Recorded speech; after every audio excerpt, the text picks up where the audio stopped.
Exercise 2-3B. Questions 1 through 2. Listen to part of a discussion in a writing class. You probably noticed in your reading for this week that all the stories involved cases of miscommunication between people. You probably also noticed that a lot of this miscommunication was due to cultural differences. This is all good stuff, and so I thought it would be a good idea if this week's journal theme were along the same lines. What I'd like you to do is think and write about a time when you, or someone you know, experienced some type of miscommunication. It could be any kind of problem in conveying or in understanding. Yes? But isn't this the same topic as last week? I mean, I feel I've already written a lot about it. I had to do something like this in 2 of my other classes, too. Can't we write about something else for a change? What did you have in mind? I mean, I'm getting tired of writing about my life, and I don't feel qualified to write about any of my friends' problems. Then why not focus on someone you don't know personally? For example, a scene in a movie or a television show. Oh, I can do that? Of course. What's important is your awareness of that you can recognize instances of miscommunication. Number 1. What is the main purpose of the discussion?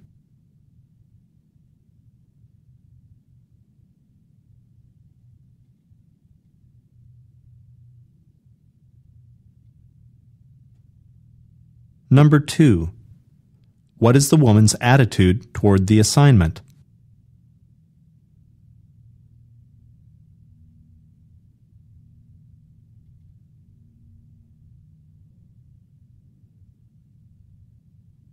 Questions 3 through 6. Listen to part of a talk in a United States history class.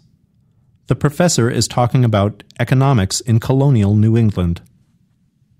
We know that in colonial New England, the Native Americans, compared to the European colonists, had a far greater knowledge of what resources in the environment could be eaten or made useful. Native Americans used a wide range of resources for economic subsistence, and these resources were simply used by the family that acquired them. Only a few resources were accumulated for the purpose of showing a person's social status. For example, shells, furs, and ornaments of the hunt.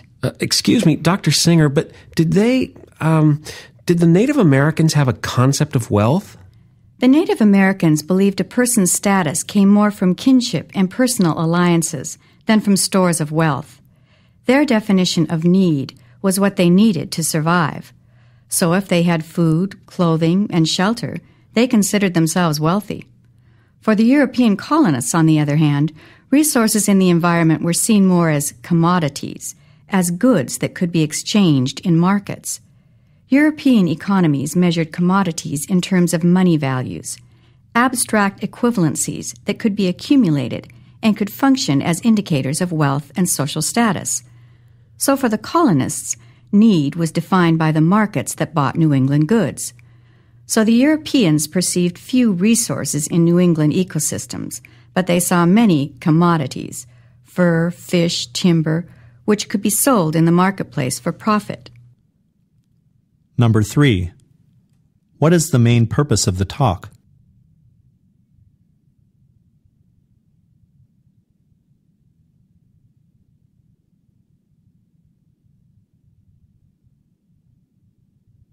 Number 4.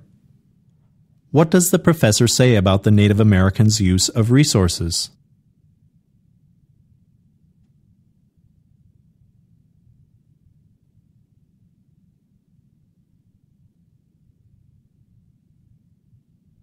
Number 5. Listen again to part of the discussion. Then answer the question. Excuse me, Dr. Singer, but did the Native Americans have a concept of wealth? The Native Americans believed a person's status came more from kinship and personal alliances than from stores of wealth. Their definition of need was what they needed to survive. So if they had food, clothing, and shelter, they considered themselves wealthy. Why does the professor say this? So if they had food, clothing, and shelter, they considered themselves wealthy.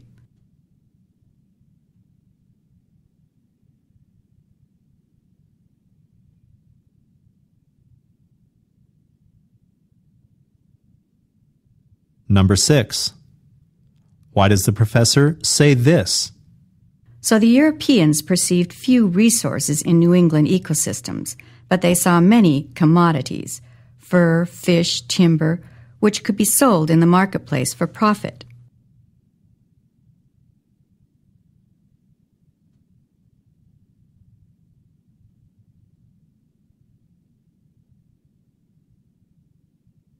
Questions 7 through 10.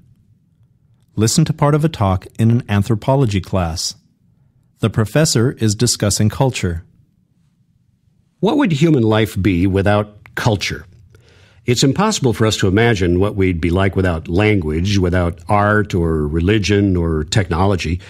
Over hundreds of thousands of years of evolution, these aspects of our cultures have become as much a part of us as our anatomy and physiology. We have a lot in common with the people around us.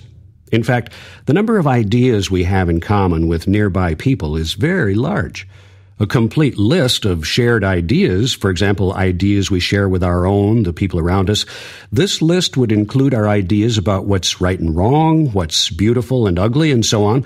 Also, our ideas about food, work, love, marriage, every aspect of our lives.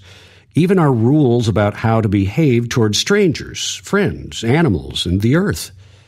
Think of a particular group of people, any group, say, for example, college students. If you could take all the ideas and behaviors, all the tools and technology, all the things that college students share as a result of being in contact with each other, you'd have what anthropologists call student culture. So what you're saying is culture is sort of like a club. College students are a club. It's because our experience is like we go to class, we do homework, we have our computers and cell phones, we hang out with other students. Sometimes we forget what the outside world is like.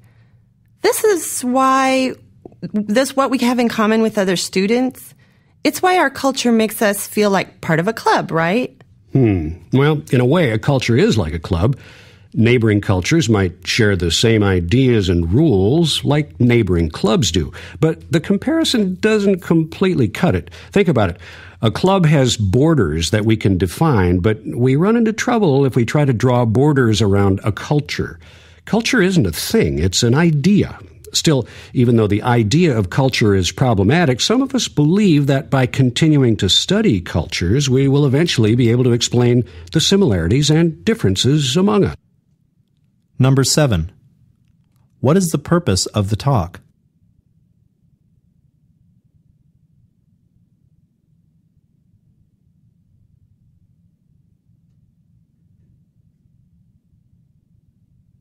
Number 8. Why does the professor mention student culture?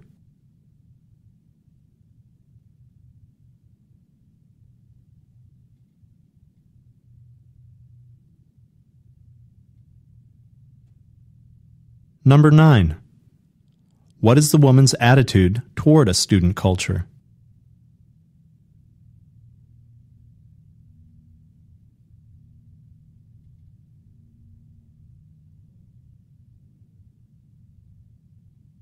Number 10.